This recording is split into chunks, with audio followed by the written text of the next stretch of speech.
Guess what, America? Guess what? You wouldn't believe it. You wouldn't believe it. Over-policing is happening in communities of color. Yes, indeed, America, it is true. A recent study by 2 psychologists out of Canisius University in New York and the State University of New York, Buffalo, SUNY Buffalo, performed research that they plan to present in the spring. And what they found was looking at the presence of school-based security, often referred to as school resource officers.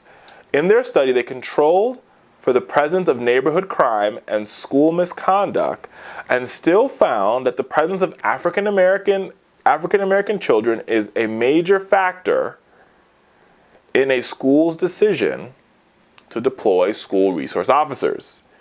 This is what they say in the study. To the extent that police and schools may contribute to the disproportionate arrest of African American students, the use and/or role of police in schools should require careful re-examination. This was the conclusion of the report. They found there's disparities between the arrests that occur within schools with school resource officers. On average, schools without police, the black-white disparity in arrest are, they're similar, almost 50-50. But in schools that have police, black students are 2.2 times more likely to be arrested than white students. This shows that security measures, based upon this study,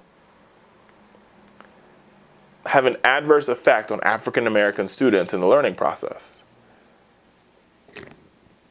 I think that's very profound.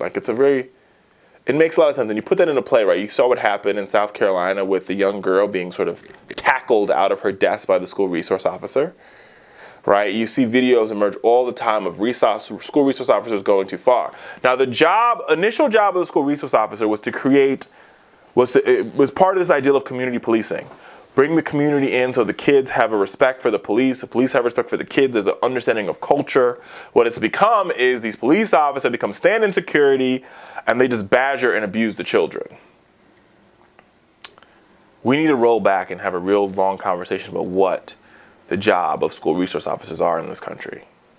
Are they there to be a resource to the school, or are they there to be officers of the law to enforce, you're chewing your gum, or like in the case in South Carolina, you're on your phone and you get abused by a police officer.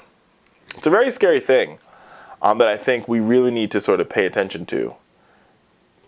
We really got to, especially there's got to be a sweet spot here. There's got to be a symbiotic relationship between communities of color and police officers.